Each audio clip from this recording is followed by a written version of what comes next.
Hello, welcome back my YouTube family. कैसे हैं आप सभी? आई होप सभी बहुत अच्छे से होंगे और सभी बहुत अच्छे से अपनी तैयारी भी कर रहे होंगे। तो स्वागत है आप सभी का आपके प्यारे यूट्यूब चैनल अविरा से मंजी रेट में। तो जैसा कि आप सभी जानते हैं कि हम डेली प्रैक्टिस सेशन करते हैं। आज हमारा सेट नंबर है 17। 16 प्रैक्टिस सेट हमारे हो चुके हैं। आई होप आप सभी ने 16 क्लासें बहुत अच्छे से की होंगी। आपको बहुत अच्छा भी लगा होगा, कुछ अच्छा भी मिला होगा और कुछ अच्छा भी आपका स्टैंडर्ड अप भी हुआ होगा। तो स्टूडेंट, हम डेली करते हैं top 10 GK GS static question, अति महत्वपूर्ण सवाल व्याख्या सहित। और ये हम करते हैं अपने वनडे एग्जाम के लिए, एसएससी हो, यूपी ट्रिपल एससी हो, या पैट हो, या वीडियो हो, या लेखपाल हो। और हाँ, आपको एक बात और बता दूं, ये आपके जो क्वेश्चन है ये आर ओ में भी आपको मिलेंगे, 100% मिलेंगे, ये मेरा वादा है। तो स्टूडेंट, चलिए क्लास को बिल्कुल भी देर ना करते हुए स्टार्ट करते हैं आज का सेशन। देखते हैं कि आज का हमारा पहला क्वेश्चन हमारी स्क्रीन पर क्या है।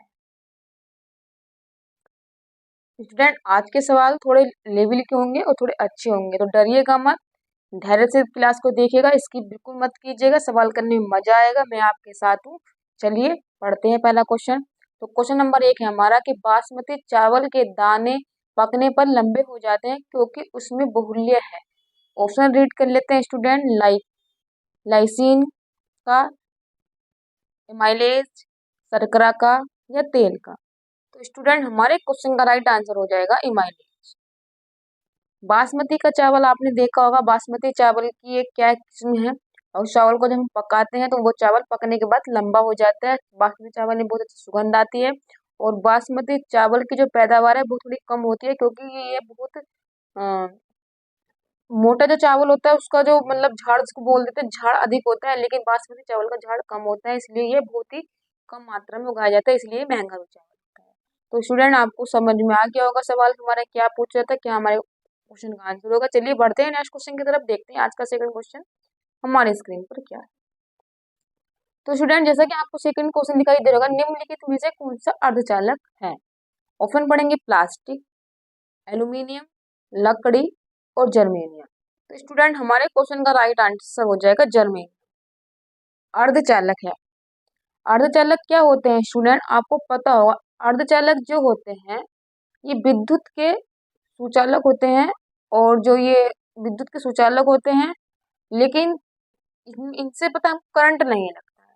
समझ में आ गया है ना आपको? जैसे कि आपको पता होगा, अर्धचालक ये बीच के ना तो धातु होते हैं और ना ही अधातु होते हैं, तो उनको हम उपधातु भी बोल देते हैं। और सिलिका, जर्मेनियम जो होते हैं ये अर्धचालक में आते हैं। और आपको पता होगा जो ट्रांजिस्टर बनता है, वो ट्रांजिस्टर जो बनता है, ट्रांजिस्टर ही बनते हैं अर्धचालक के बनते हैं। वो किस अर्धचालक के बनते हैं? वे बनते हैं सेमीकॉन के। चलो स्टूडेंट, पढ़ते हैं नेक्स्ट क्वेश्चन की तरफ, देखते हैं आज का थर्ड क्वेश्चन हमारी स्क्रीन पर क्या है।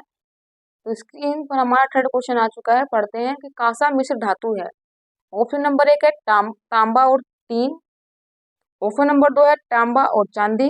ऑप्शन नंबर 3 है तांबा और जस्ता। और ऑप्शन नंबर 4 है तांबा और सीसा। तो स्टूडेंट, हमारे क्वेश्चन का राइट आंसर हो जाएगा तांबा और टीन। कौन सा मिश्र धातु है? तांबा और टीन। स्टूडेंट, हम इस क्वेश्चन को ट्रिक से याद करेंगे। ट्रिक है हमारी काट ता। देखिए स्टूडेंट, का से हो जाएगा कांसा, टा से हो जाएगा टीन, और ता से हो जाएगा तांबा। तो काटता आपको याद रखना है, काटता का से कांसा, टा से टीन, ता से तांबा। ये हमारे क्वेश्चन का राइट आंसर हो जाएगा। स्टूडेंट, आपको एक क्वेश्चन और आता होगा, उसमें पूछता होगा पीतल, पी पीतल भी मिश्र धातु है, ये किससे बनते हैं? इसकी याद करेंगे पिताजी, पिताजी। तो पी से पीतल, ता से तांबा, और जी से जस्ता। तो ये हमारे क्वेश्चन का राइट आंसर हो जाएगा। तो ये है पीतल का ऑप्शन। पीतल और तांबा दो ही ऑलमोस्ट आते हैं, और ये है कांसे का। तो आई होप आपको दोनों क्वेश्चन समझ में आ गए होंगे, डाउट आपका क्लियर हो गया होगा। चलिए बढ़ते हैं नेक्स्ट क्वेश्चन की तरफ, देखते हैं आज का फोर्थ क्वेश्चन हमारी स्क्रीन पर क्या है। स्टूडेंट, फोर्थ क्वेश्चन है कि सर्ग, प्रति उपसर्ग, वंश और मनवंतर और वंशा चरित संकेतक हैं किसके? वेदों के, पुराणों के, उपनिषद के, या सूत्रों के।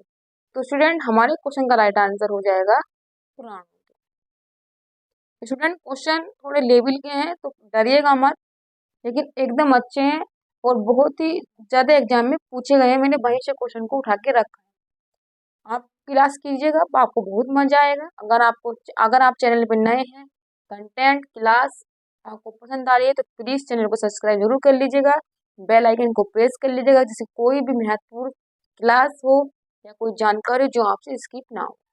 चलिए स्टूडेंट, इस क्वेश्चन का आंसर आपको मिल गया होगा। बढ़ते हैं नेक्स्ट क्वेश्चन की तरफ, देखते हैं अपना नेक्स्ट क्वेश्चन। स्टूडेंट, हमारा क्वेश्चन नंबर 5 हमारी स्क्रीन पर इस टाइम आपको दिखाई दे रहा होगा। तो चलिए क्वेश्चन नंबर 5 रीड कर लेते हैं कि दक्षिण भारत में जो पोलीगर कौन थे। दक्षिण भारत में पोलीगर कौन थे? तो स्टूडेंट ऑप्शन पढ़ेंगे, साधारण जमींदार, महाजन, क्षेत्रीय प्रशासनिक और सैन्य नियंत्रक, या नव धनाढ्य व्यापारी। तो स्टूडेंट हमारे क्वेश्चन का राइट आंसर हो जाएगा ऑप्शन नंबर 3। जो दक्षिण भारत में पोलीगर थे वे क्षेत्रीय प्रशासनिक होते थे और सैनिक निरंतर उनके अंतर्गत आता था। तो स्टूडेंट आपने भी बहुत सारे एग्जाम दिए होंगे और आपने देखा होगा कि दक्षिण भारत हो या किसी भी राजवंश से कुछ स्पेशल जो वहाँ के सैन्य अधिकारी होते थे उनको कुछ ना कुछ एक पर्टिकुलर शब्द से बुलाया जाता था। तो उसी को मैंने यहाँ पे क्वेश्चन में रखा है और आपको ये क्वेश्चन बहुत अच्छा लगा होगा। अगर आपने ये क्वेश्चन पहली बार पढ़ा है तो प्लीज इसके लिए एक लाइक जरूर करते हैं। चलिए स्टूडेंट बढ़ते हैं नेक्स्ट क्वेश्चन की तरफ, देखते हैं आज का 6 क्वेश्चन हमारे स्क्रीन पर क्या है। क्वेश्चन थोड़ा बड़ा है तो देखिए, तो पहले अपना क्वेश्चन पढ़ लेते हैं, उसके बाद ऑप्शन देखेंगे। स्टूडेंट आप देख रहे होंगे कि निम्नलिखित में से कौन सा सही नहीं है। निम्नलिखित में से कौन सा सही नहीं है। चलिए अब जो ऑप्शन देख लेते हैं, अपने क्वेश्चन हमने पढ़ लिया है। तो ऑप्शन नंबर है, पानीपत का प्रथम युद्ध 1526 में हुआ था, खानवा का युद्ध 1527 में हुआ था, और घाघरा का युद्ध 1529 में हुआ था, और चंदेरी का युद्ध 1530 में हुआ था। तो स्टूडेंट हमारे क्वेश्चन का राइट आंसर हो जाएगा, तो चंदेरी का युद्ध था वो 1529 में ना हो करके 1528 में हुआ था। आपको याद होगा कि 1530 में बाबर की मृत्यु हो गई थी और बाबर ने अपने जीवन काल में 4 युद्ध लड़े थे और वो एक भी युद्ध नहीं जीता था। पानीपत का प्रथम युद्ध, खानवा का युद्ध, घाघरा का युद्ध और चंदेरी का युद्ध, और 1530 में बाबर की मृत्यु हो गई थी। तो हमारे क्वेश्चन का राइट आंसर हो जाएगा ऑप्शन नंबर 4। चलिए स्टूडेंट बढ़ते हैं नेक्स्ट क्वेश्चन की तरफ, देखते हैं आज का हमारा नेक्स्ट क्वेश्चन क्या है हमारी स्क्रीन पर। स्टूडेंट अगर आपको सवाल अच्छे लग रहे हो तो प्लीज कमेंट करके जरूर बताइएगा। अगर आपको इसी लेवल के सवाल लगने हैं, सिविल थोड़ा डाउन डाउन करना है, वो अभी आप मुझे बता दीजिएगा। ये लेवल इसी तरीके का बनाकर चलना है तो आप वो भी मुझे कमेंट करके बता दीजिएगा। चलिए पढ़ते हैं आज का 7वां क्वेश्चन। लखनऊ में 1857 के स्वतंत्रता संग्राम का नेतृत्व किसने किया था? चलिए स्टूडेंट ऑप्शन रीड कर लेते हैं, जीनत महल, नाना साहेब, हजरत महल, तात्या टोपे। तो स्टूडेंट हमारे क्वेश्चन का राइट आंसर हो जाएगा जीनत महल। इन्होंने लखनऊ में 1857 क्रांति का नेतृत्व किया था और ये कौन थी? ये बाजिद अली शाह की बेगम थी और ब्रिजेश कादिक इनका नव वैक्स पुत्र था और इसको इन्होंने वहां का युवराज घोषित कर दिया था। उसके बाद इन्होंने लखनऊ से नेतृत्व किया था। और नाना साहेब ने कहाँ से किया था? नाना साहेब तात्या टोपे दोनों एक जगह थे, इन्होंने कानपुर से किया था।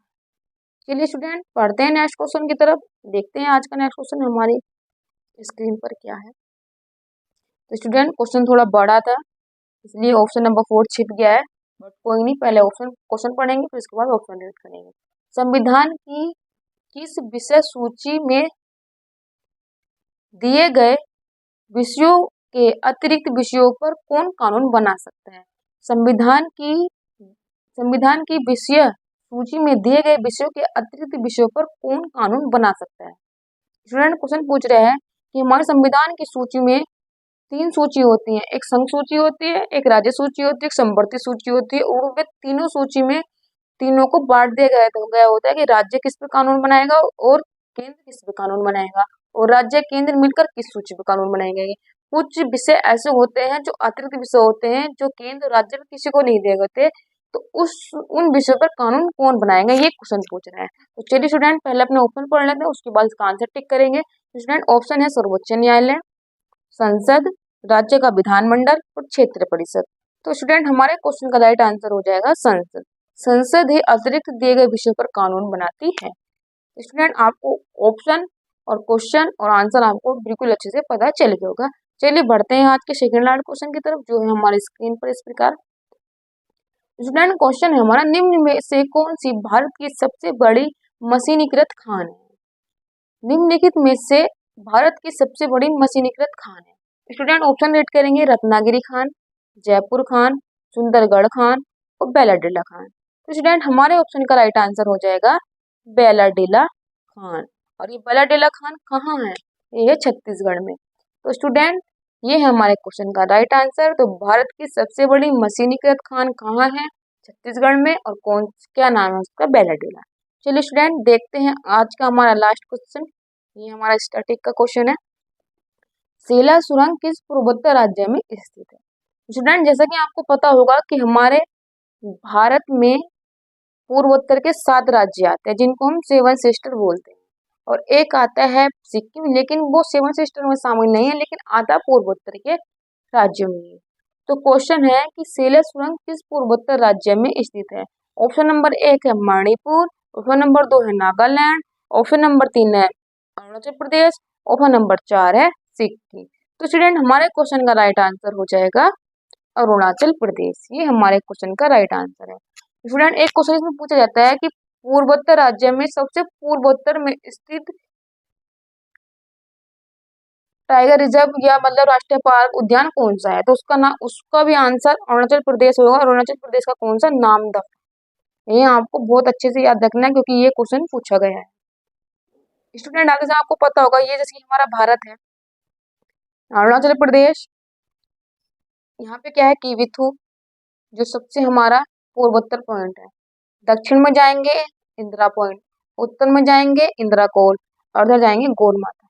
ये हमारे भारत के 4 पॉइंट हैं जो हमारे भारत की सीमा अंकित करते हैं।